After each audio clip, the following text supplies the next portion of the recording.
ধরুন মা দূরে কোথাও বেড়াতে যেতে হলে আমাদের রিজার্ভেশন ট্রেনে বেড়াতে যেতে হয়, তাই তো? দু একদিন থেকে যাওয়া হয়, রিজার্ভেশন ট্রেনে বেড়াতে গিয়ে দু একদিন থেকে যাওয়া হয়, কিন্তু দেখবেন আশেপাশে স্ট্রিটে বসে থাকা মানুষগুলোর সঙ্গে আমাদের আত্মীয়তা হয়ে যায়, বন্ধুত্ব হয়ে যায়, তাই তো?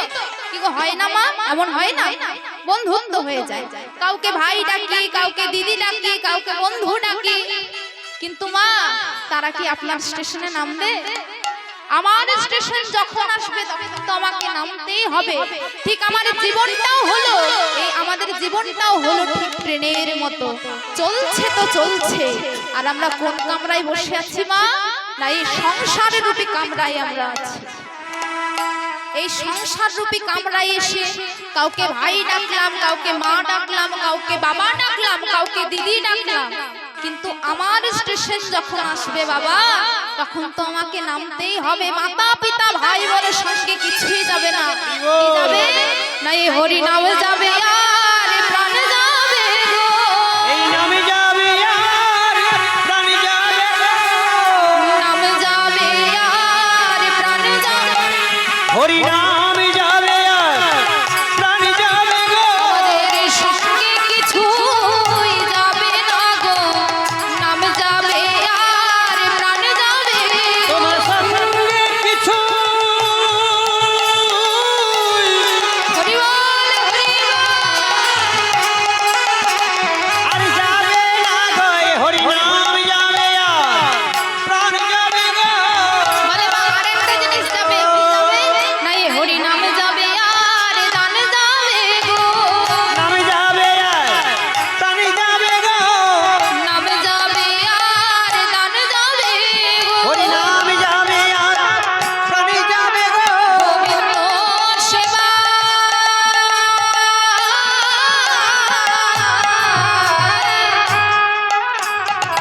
দান করিলে নাম যাবে আর প্রাণ যাবে গো। গোবিন্দ সেবায় দান করিলে মানব জন্ম ধন্য হবে। হরি গোবিন্দ সেবায় দান করিলে মানব জনম ধন্য হবে। গোবিন্দ সেবায় দান করিলে মানব জনমে ধন্য হবে। গোবিন্দ সেবায় দান তোমাদের মানব জনমে ধন্য হরি এই নাম যাবে আর দান যাবে গো। ও সঙ্গে আমাদের কিছুই যাবে না মা। তা বলে কিছুই যাবে না? না, কি যাবে? না, এই যে এই হরিবাসে উপস্থিত হয়ে যতটুকু সময় আমরা হরি কথা শোধন করছি, এই সময়টুকু আপনার সঙ্গে যাবে।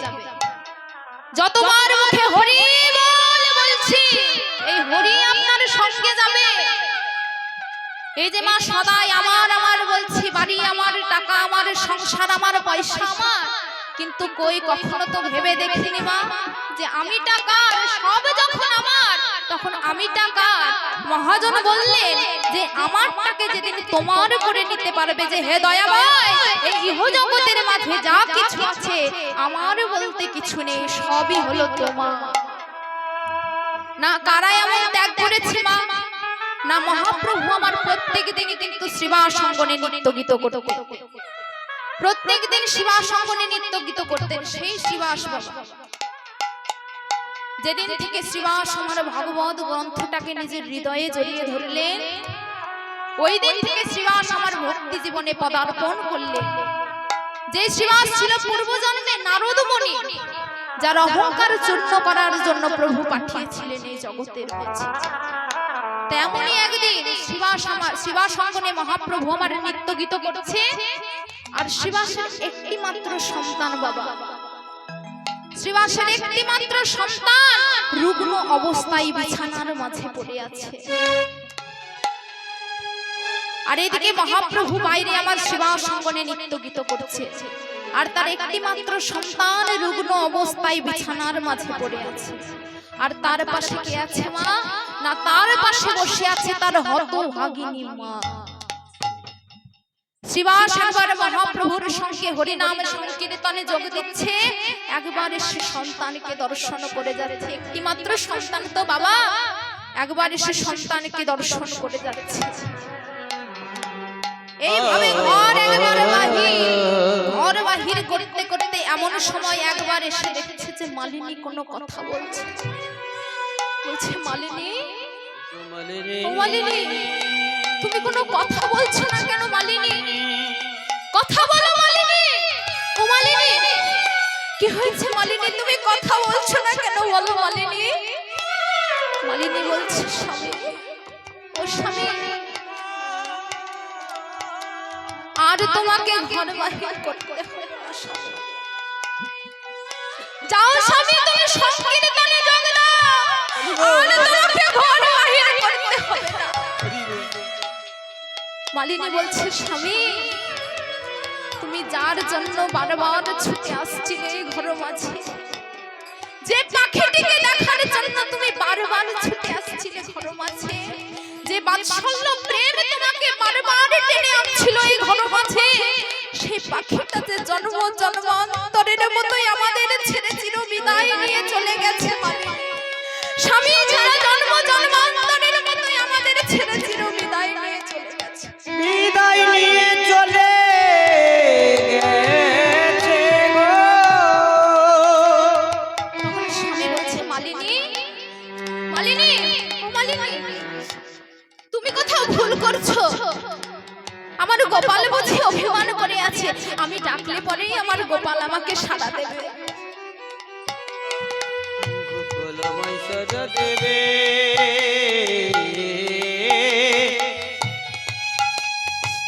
এই বলে শ্রীবাস আমার ছেলের মস্তক দুটি বক্ষে জড়ায়ে ধরে, এই বলে শ্রীবাস আমার নিজের সন্তানের মস্তকখানি বক্ষে জড়ায়ে ধরে বলছে বাবা, ও গোপাল, একবারে সাড়া দে না বাবা। গোপাল রে, তোর এই বাবাকে একবার বাবা বলে ডাক না, একবারে সাড়া দে না গোপাল। তোর এই বাবাকে একবার বাবা বলে ডাক না, ও গোপাল, একবার একটু সাড়া দে বাবা। তোর এই বাবাকে একবার বাবা বলে ডাক। আজ শ্রীবাস আমার গোপাল গোপাল বলে ডাকছে, কিন্তু গোপাল কিন্তু আজ সাড়া দিচ্ছে না বাবা। গোপাল রে,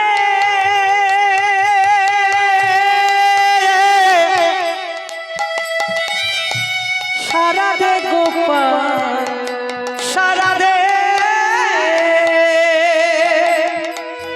ও গোপাল রে, সারা দে গোপাল, সারা দে। একবারটি কথা বল না বাবা, তোর এই অভাগা বাবাকে একবার বাবা বলে ডাক। তাকে ফুকরে অভাগিনী বাপ যে তোর ডাকে ফুকরে। সারা দে গোপাল, সারা দে গোপাল রে, সারা দে গোপাল, সারা দে গোপাল, সারা দে গোপাল, সারা দে। আজ বাবা গোপাল গোপাল বলে ডাকছে, কিন্তু গোপাল কিন্তু আজ সাড়া দিচ্ছে না মা। তখন শ্রীবাস আমার বলছে মালিনী, মালিনী, তবে কি সত্যি সত্যি, তবে কি সত্যি সত্যি আমার গোপাল আমাকে ছেড়ে চির বিদায় নিয়ে চলে গেল মালিনী? সত্যি সত্যি আমার গোপাল আমাকে ছেড়ে চির বিদায় নিয়ে জগৎ সংসারটাকে ছেড়ে চলে গেল।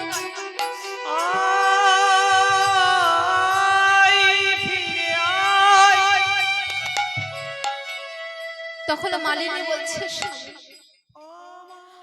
আর যে আমাদের গোপাল নেই স্বামী, সারা জন্ম জন্মান্তরের মতো আমাদের একটি মাত্র মা বলা ধন, একটি মাত্র নয়নের মণি আমাদের ছেড়ে চির বিদায় নিয়ে চলে গেছে।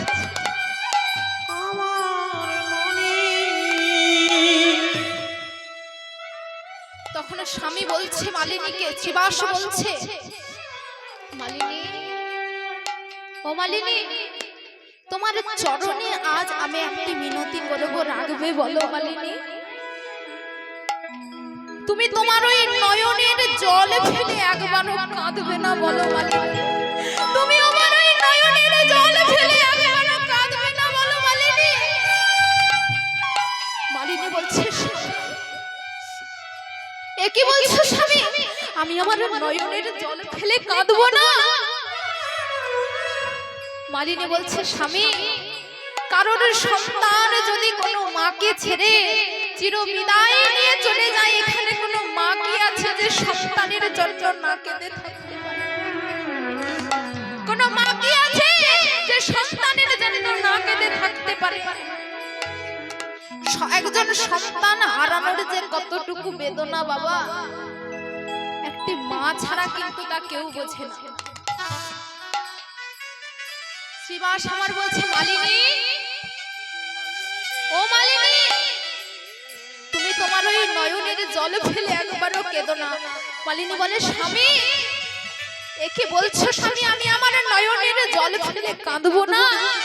10 মাস 10 দিন গর্ভে ধারণ করেছি আমি। 10 মাস 10 দিন গর্ভে ধারণ করেছি আমি, আর তুমি বলছো আমি নয়নের জল ফেলে কাঁদবো না? স্বামী, একটি সন্তানকে যে গর্ভে ধারণ করতে কতটুকু কষ্ট হয়, তা একজন মা ছাড়া কিন্তু তা কেউ বোঝে না। কি গো মা, বোঝে কেউ? একজন মা ছাড়া কিন্তু তা কেউ বোঝে না। তখন শ্রীবাস আমার বলছে, মালিনী, স্বামী যেদিকে যায় সেদিকে যেতে দেওয়ার কাজ হলো সহধর্মিণীর কাজ। বিয়ের পর থেকে আমি তোমার কাছে ছুটি চাইনি মালিনী, কিন্তু আজ আমি চাইছি মালিনী, তুমি তোমার ওই নয়নের জল ফেলে কেঁদো না। বাইরে আমার মহাপ্রভু হরিনামে মেতে আছে, তুমি যদি এখন নয়নের জল ফেলে কাঁদতে থাকো, তোমার ওই ক্রন্দন ধ্বনি শুনে যে মহাপ্রভুর হরিনাম সংকীর্তনে বাধা ঘটবে মালিনী। নামে বিঘ্ন ঘটিবে গো, হরিনাম সংকীর্তনে যে বাধা ঘটবে। তখন মালিনী বলছে, বেশ, আমি আমার ওই নয়নের জল ফেলে কাঁদবো না।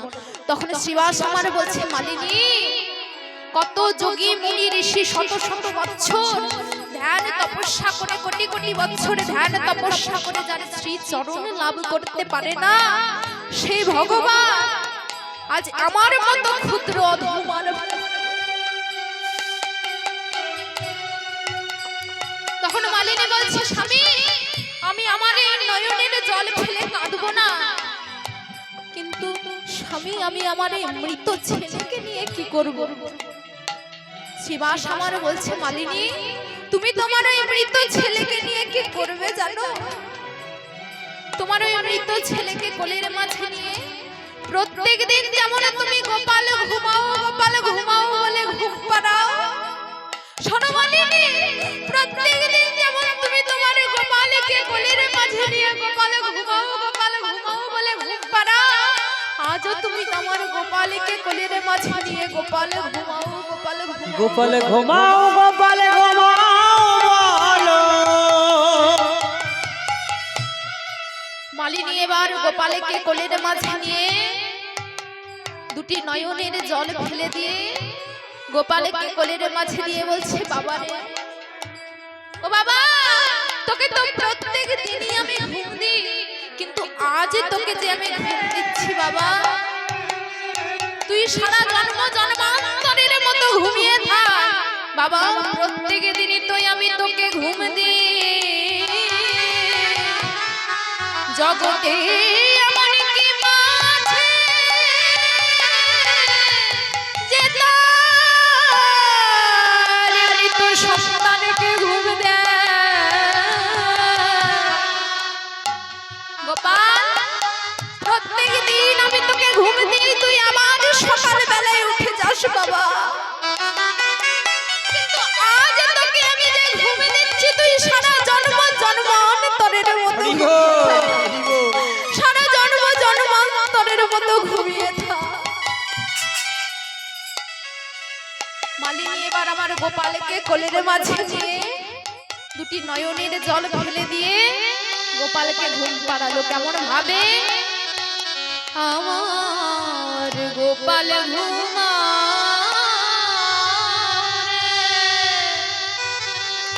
আমার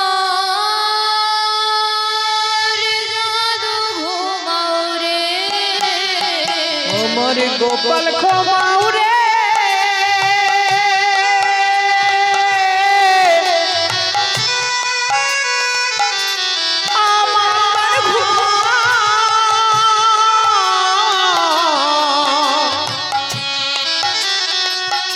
জাদু ঘুমাও রে আমার গোপাল ঘুমাও রে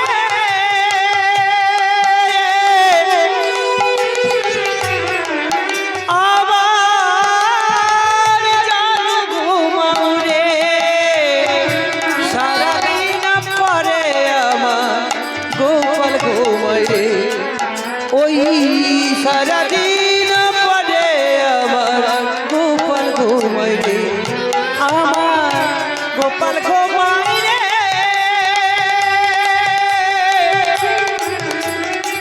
আমার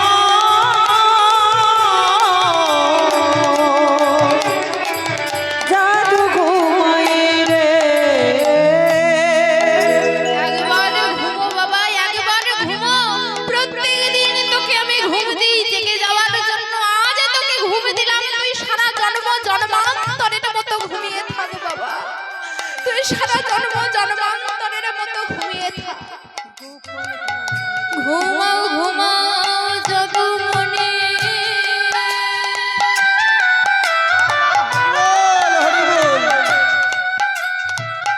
ঘুমাও বাবা ধন।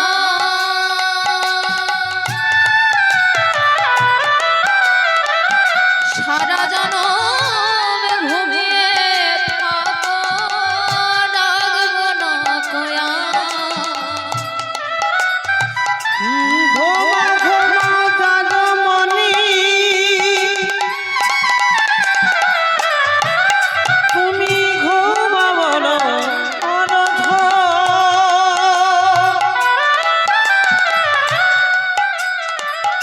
ঘুমাও ঘুমাও আমার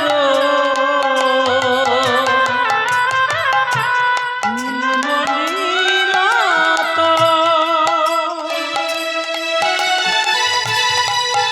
আমার গোপাল ঘুমায় রে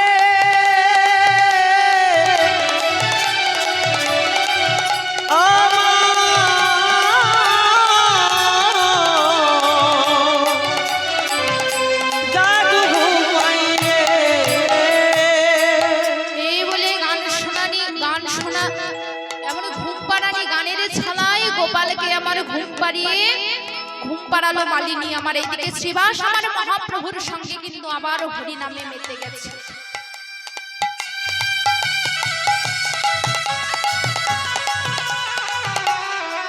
শ্রীবাস আমার গিয়ে হরি নামে মেতে গেছে। তখন মহাপ্রভু আমার শ্রীবাসকে ডেকে বলছে, বাবা শ্রীবাস, ও শ্রীবাস, প্রত্যেক দিনই তো আমি তোমার অঙ্গনে হরি নাম করে নৃত্য গীত করি, কিন্তু কই আজ তো আমি হরি নাম করে সুখ পাচ্ছি না, আমার কোনো আনন্দ হচ্ছে না কেন শ্রীবাস? আচ্ছা বলো তো শ্রীবাস, তোমার গৃহে কি কোনো অমঙ্গল হয়েছে? তখন শ্রীবাস আমার বলছে, প্রভু অমঙ্গল? তোমার মতো মঙ্গলময় যার গৃহে তার আবার অমঙ্গল হবে কি করে বলো প্রভু? তখন শ্রীবাসের ভক্তি দেখে মহাপ্রভু আমার বলছে, শ্রীবাস, ও শ্রীবাস,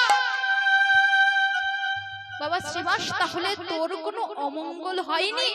বলে, না প্রভু, আমার কোনো অমঙ্গল হয়নি। তখন মহাপ্রভু আমার বলছে, শ্রীবাস, তোর একটি মাত্র সন্তান তোকে জন্ম জন্মান্তরের মতো ছেড়ে চির বিদায় নিয়ে চলে গেছে, আর তুই বলছিস আমার অমঙ্গল হয়নি? বলে, প্রভু, তোমার মতো মঙ্গলময় যার ঘরে তার আবার কখনো অমঙ্গল হতে পারে বলো প্রভু? তখন শ্রীবাসকে বলছে, শ্রীবাস, এত ভক্তি তোর হৃদয়ে, আচ্ছা বাবা বলতো তোর অমঙ্গল তোর দুর্দিন কবে আসবে? বলছে, প্রভু এই মেঘাচ্ছন্ন দিন কভু নয় কো দুর্দিন, কৃষ্ণ কথা ভজনে হেরে দিন সেই তো দুর্দিন। হরি বল হরি বল হরি বল। বলে প্রভু আমার অমঙ্গল কবে হবে জানো প্রভু, আমার দুর্দিন কবে আসবে জানো? দয়া বলে যেদিন আমার এই বদনে থাকবে, কিন্তু বদনে তোমার ওই নামে করিতে পারিব না, নাম করিতে পারিব না। যেদিন আমার এই নয়নে থাকবে, যেদিন এই নয়ন থাকিবে, কিন্তু আমি তোমার ওই রূপে দর্শন করিতে পারিব না, দর্শন করিতে পারিব না।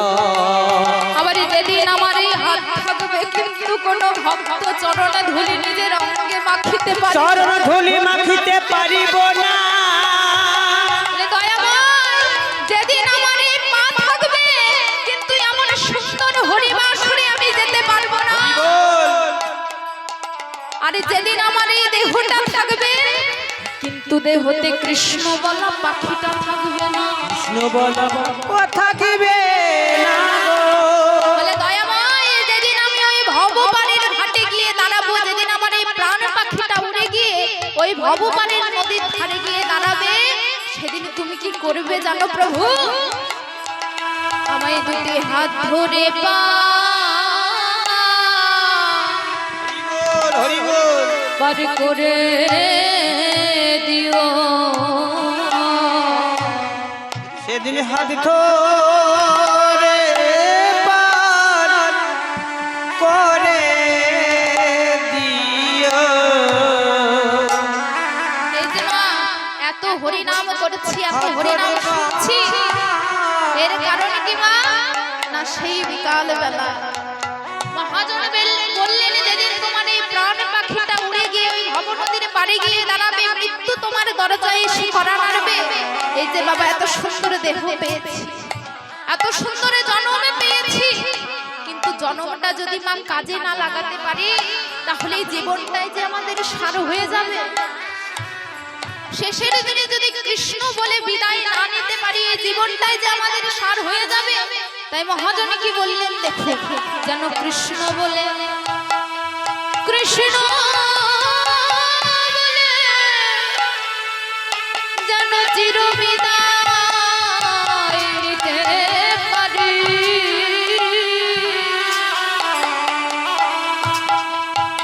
হাত ধরে পার করে দিও।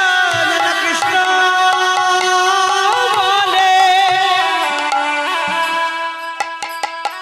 চিরবিদায় দিও।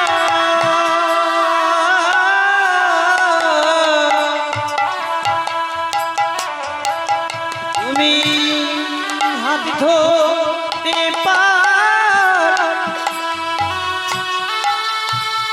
পার করে দিও। সেদিনে যেন কৃষ্ণ বলে, কৃষ্ণ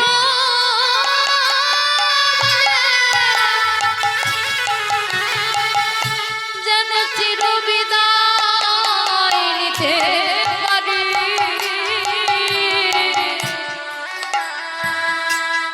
আমায় হাতে ধরে পার করে দিও। আজকে বলছি মা, নাই আমার প্রাণ পাখি,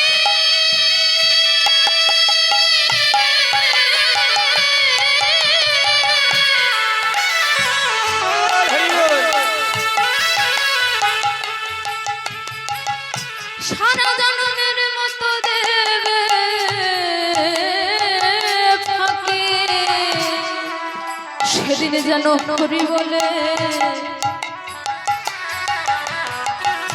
হরি বলে এই জগৎ ছেড়ে চির বিদায় নিয়ে যেতে পারে। ধরে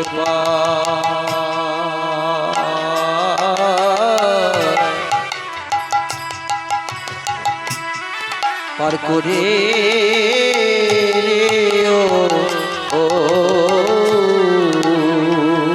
যেদিন আমাদের প্রাণ পাখি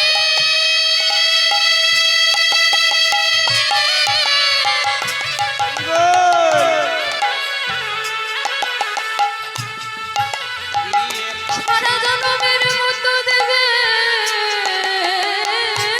ফাঁকি, সেদিন যেন হরি বলে হরি বলে চিরবিদায় নিতে পারি। আমাদের দেহ পাখি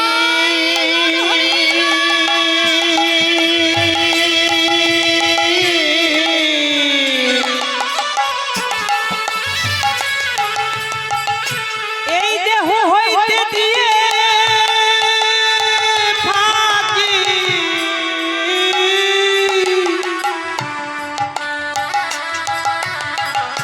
সেদিন হরি বলে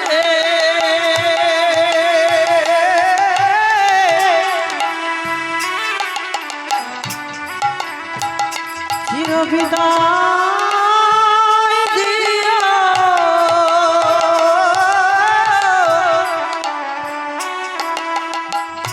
দেহ হইতে দিয়ে পাখি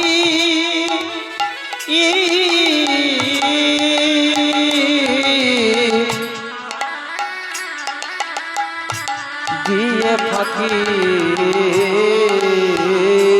সেদিন বিদায় গুরু হরি বল। হাতে ধরে পার করে দিও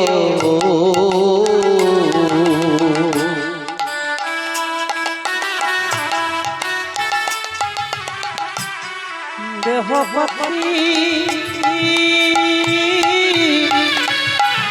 দিয়ে ফাঁকি আমাদের দেহ পাখি দিয়ে পাখি হাতে পার করে দিও বলে হরি বলে হাতে ধরে পার করে দিও যেদিন বাঁশির দোলায় নিয়ে যাবে ধরে পার করে দিও আমার প্রাণ পাখি দেবে ফাঁকি। হাতে ধরে পার করে দিও আমার প্রাণ পাখি দেবে ফাঁকি। হাতে ধরে পার করে দিও আমার প্রাণ পাখি দেবে ফাঁকি। হাতে ধরে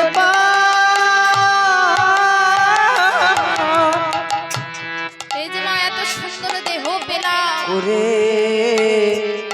এত সুন্দর জন্ম পেলাম, ও এত সুন্দর মনুষ্য বলে জন্মগ্রহণ করে একবার আমরা কৃষ্ণ বলে কাঁদতে পারি না, হরে কৃষ্ণ বলি না। 84 লক্ষ জন্ম ভ্রমণ করে পেয়েছি বাবা সাধের মানব জন্ম। কত না রূপে এসেছি, এই 84 লক্ষ জন্ম ভ্রমণ করে সাধের মানবে জন্ম পেয়েছি। জন্মটা তোমার কাজে লাগাতে হবে, এমনি হালাই ছেড়ে দিলে হবে না। তাজ রাধা রানী আমার কৃষ্ণ অনুরাগে ডগমগ হয়ে চলেছে মথুরার হাটের উদ্দেশ্যে। যমুনার কূলে এসে দেখছে যে গোবিন্দই আমার দানি বেশ ধারণ করে যমুনার ঘাটে দাঁড়িয়ে আছে।